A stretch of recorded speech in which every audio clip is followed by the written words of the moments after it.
Bonjour à tous, dans cette vidéo, on va essayer d'expliciter, de voir la méthode, comment étudier la parité, la périodicité d'une fonction trigonométrique.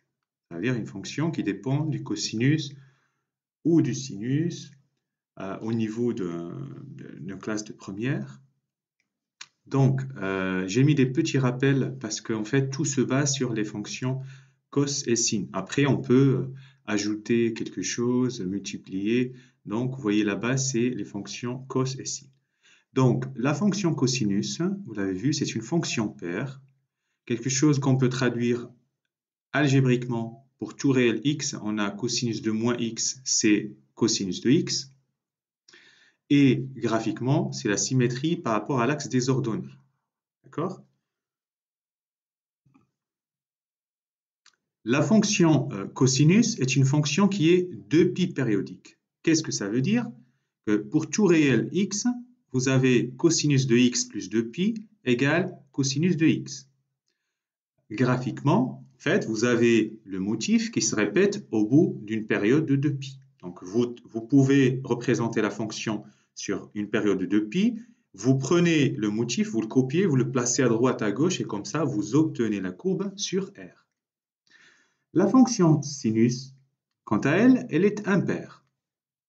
Algébriquement, ceci signifie que sinus de moins x, c'est moins sinus de x. Et par rapport au graphique, on a une symétrie par rapport à l'origine du repère. Alors, la fonction sinus est aussi 2π périodique. Ça veut dire pour tout réel x, on a sinus de x plus 2π, c'est sinus de x. Il y a aussi, quand on dit ces 2π périodiques, les deux fonctions, si je fais cos x plus 4π, c'est pareil que cos x. D'accord? Donc, du moment que je fais un multiple d'un tour qui est 2π, ben, ça revient au même point de départ. C'est pareil pour le sinus. Alors maintenant, revenons à notre objectif, c'est étudier la parité périodicité d'une fonction. Là, j'ai mis un exemple, j'ai pris la fonction cosinus au carré de x. D'accord. Alors d'abord, on peut conjecturer à l'aide de la calculatrice ou GeoGebra par exemple. Conjecturer, ça veut dire donner la parité à partir d'un graphique. Mais ça reste une conjecture qu'il faut démontrer. C'est pour ça que j'ai mis démonstration. Donc ici, j'ai représenté la courbe, ici comme vous voyez à droite, j'ai représenté la courbe de la fonction cosinus au carré de x. C'est cohérent puisque la fonction elle est positive. Regardez, j'ai mis les deux barres. Elle est supérieure à 0 et plus petite que 1 sur l'axe des ordonnées. Qu'est-ce que je peux dire? Alors, sur l'axe des abscisses, j'ai mis l'unité sur pi. Comme ça, je peux lire la périodicité. Donc, on va commencer plutôt parité. Si je prends ce point-là et ce point-là, en même image. Si je prends ce point-là, par exemple, et son opposé, ils ont même image. Donc, en fait, la courbe, elle est symétrique par rapport à l'axe des ordonnées. Donc, la fonction, elle est paire. Donc, ça, c'est une conjecture à démontrer. La périodicité, comme je viens de le dire, c'est que j'ai représenté sur l'axe des abscisses l'unité en pi. Alors, regardons, je vais partir de ce point-là et je vais regarder au bout de combien de temps je vais repartir et refaire le même motif. Alors, jusqu'ici, donc là, en fait, j'ai fait le motif une fois, et là, je vais repartir et refaire une deuxième fois, etc., etc. Donc, la période, c'est comme marqué ici, c'est pi. OK? Donc, période, elle est égale à pi. Bon, un encadrement, j'ai mis ici, je l'ai mis, mais on peut le voir, la fonction f de x, cos carré, c'est entre 0 et 1. Parce que la plus petite valeur ici, c'est l'axe des abscisses, c'est 0. Ça ne dépasse pas la bande qui est là, rouge, c'est 1. Les variations, bon, je l'ai mis juste pour vous dire qu'on peut lire sur une partie là, ici elle est décroissante, puis ici à droite elle est décroissante, et elle continue ainsi, etc.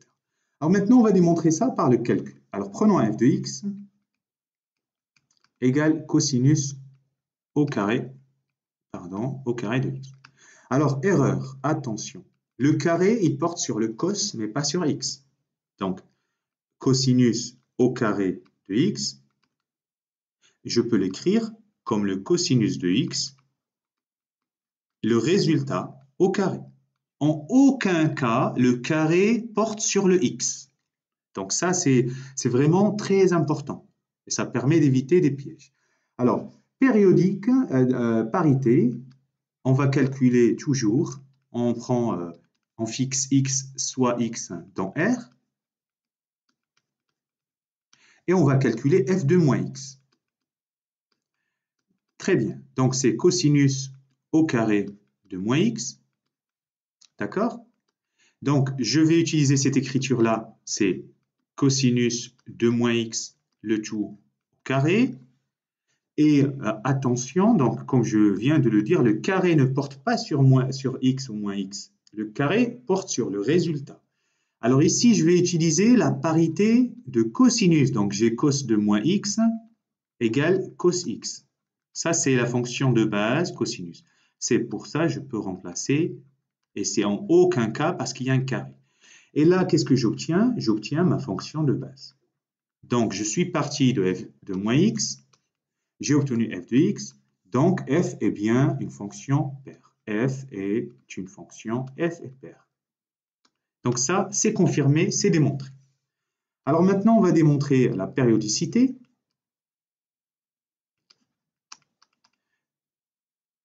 Alors, donc, soit x fixé dans R,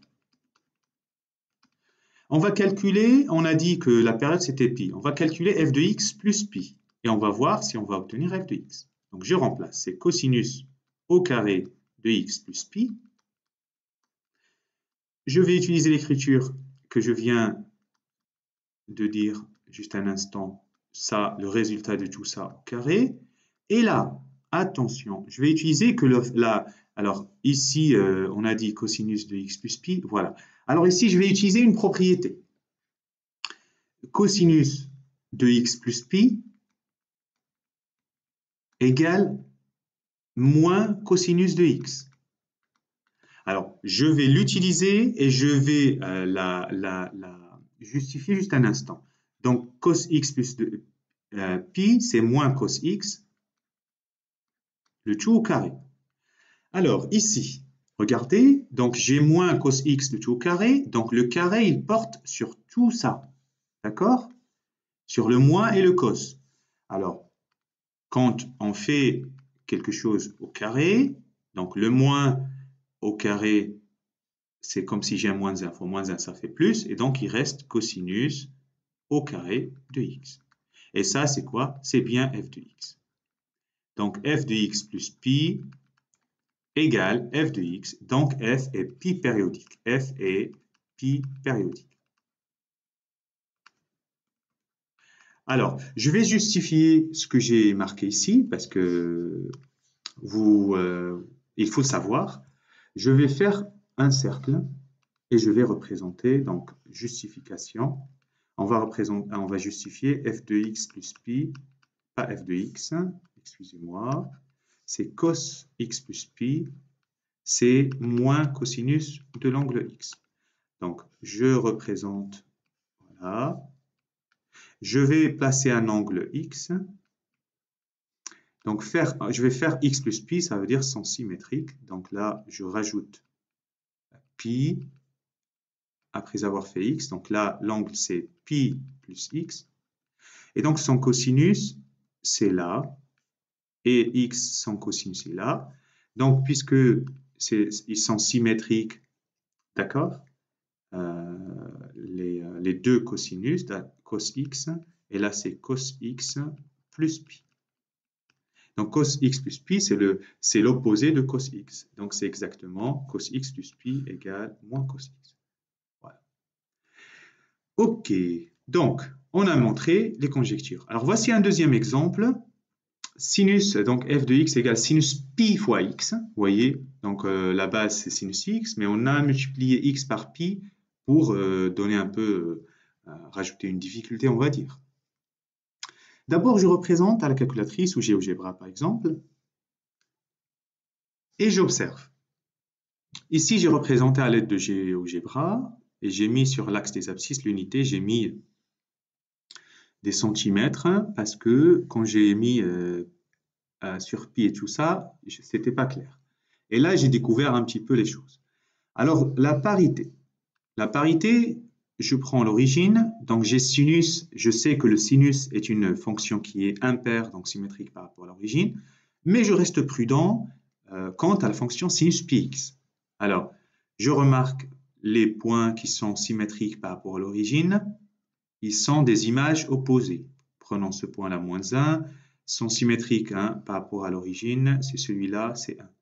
Donc, il y a une symétrie par rapport à l'origine, la fonction, elle est impaire, qu'on démontrera après, impaire.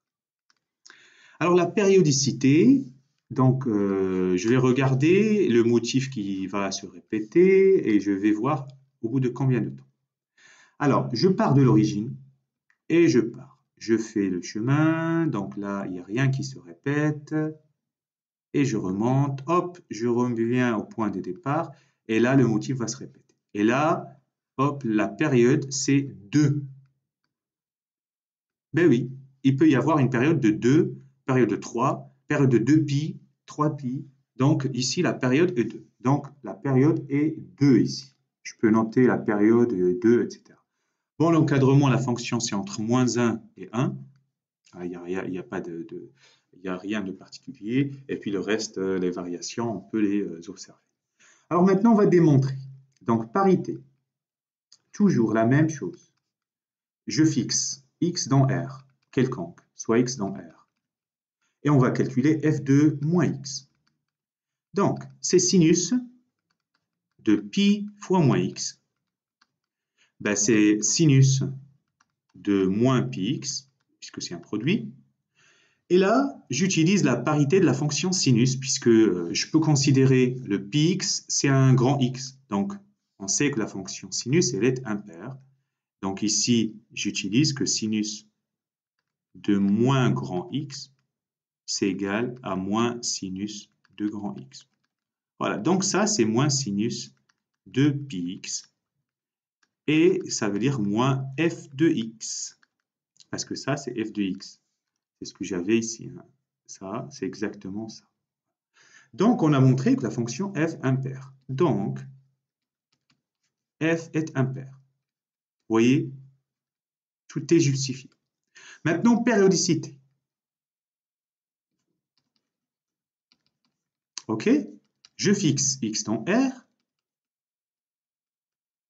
et je vais calculer f de x plus 2, puisque c'est supposé être la période. Alors, donc, c'est sinus. Alors là, il ne faut pas se tromper. Donc, c'est pi et parenthèse x plus 2. Je remplace, puisque f de x, c'est sinus pi x. Je remplace x par x plus 2. Voilà. Donc, les erreurs de calcul à éviter, vraiment, pour ne pas se tromper. Alors, ça, c'est sinus de pi x plus 2pi. J'ai développé. Voilà, d'accord. Alors maintenant, je vais observer 2 minutes. C'est un peu lent, 2 secondes. Là, j'ai sinus d'un grand X plus 2pi. On sait que la fonction sinus, elle est 2pi périodique. Donc, je considère ça comme un grand X, si vous voulez, plus un 2pi. C'est comme si j'ai sinus de grand X plus 2pi. Et ça, c'est égal à sinus de X. Parce que la fonction sinus, elle est 2pi périodique. 2x, sinus de x. Donc ici, c'est sinus de pi fois x. Et ça, c'est quoi? C'est bien f de x. Donc, qu'est-ce qu'on a démontré? On a démontré pour un x fixé dans R, quelconque, vous voyez ici, on a f de x plus 2 égale f de x. Donc, f est périodique de période 2 et 2 périodique. Voilà, à travers ces deux exemples, j'espère que c'est un peu plus clair. Bon courage!